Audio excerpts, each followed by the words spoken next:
अगर आप भी चाहते हैं कि एसएस फिल्म्स मोतिहारी के ऑडियो वीडियो सबसे पहले आप तक पहुंचे, तो इस चैनल को सब्सक्राइब करें और साथ ही बेल आइकन को दबाना ना भूलें।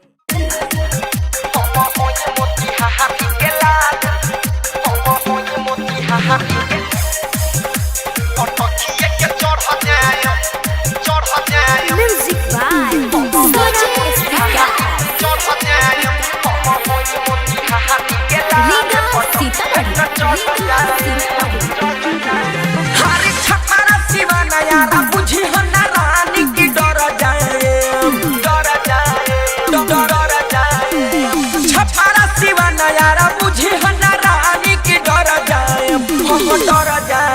हम होई मोतिहारी के लाल पटकिया के चढ़ जाए, हम होई जिला शिवहर के लाल पटकिया के चढ़ जाए। मम्मिया बनारस नहीं बुझी हम की बुझी हम डर जाए, हम डर जाए। हम होई मोतिहारी के लाल पटकिया के चढ़ जाए, हम होई सीतामढ़ी के लाल पटकिया के चढ़ जाए। Digital recording studio Motihari. DJ Vikas Riga Sitamarhi.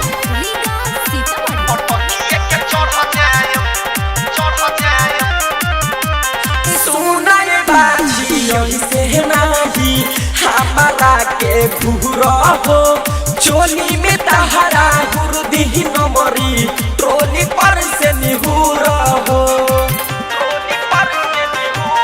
चोरी सुनाए बाजी हमारा के ऐसे नहीं तू घूरा हो, चोली में तहरा गुरुदी नमरी ट्रोली पर से निहुरा हो।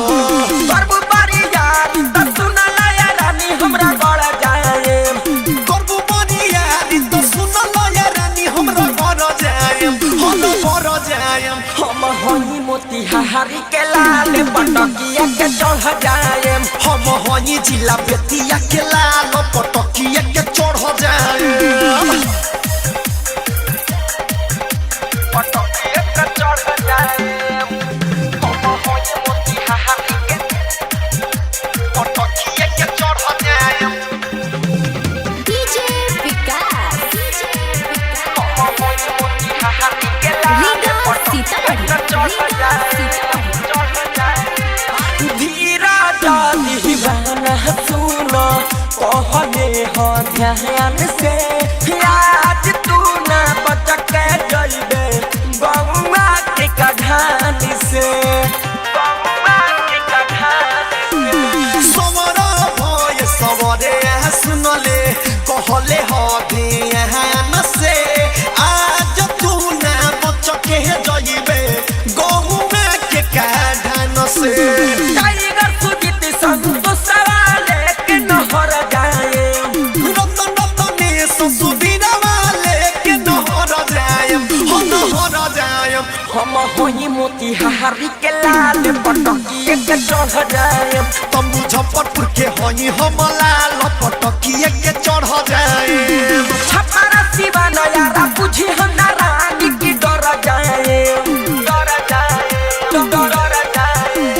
मम्मिया बनारस नहीं बुझी हम की बुझी हम डर जाए, हम डर जाए। हम होई मोतिहारी के लाल पटकिया के चढ़ जाए, हम होई सीतामढ़ी के लाल पटकिया के चढ़ जाए।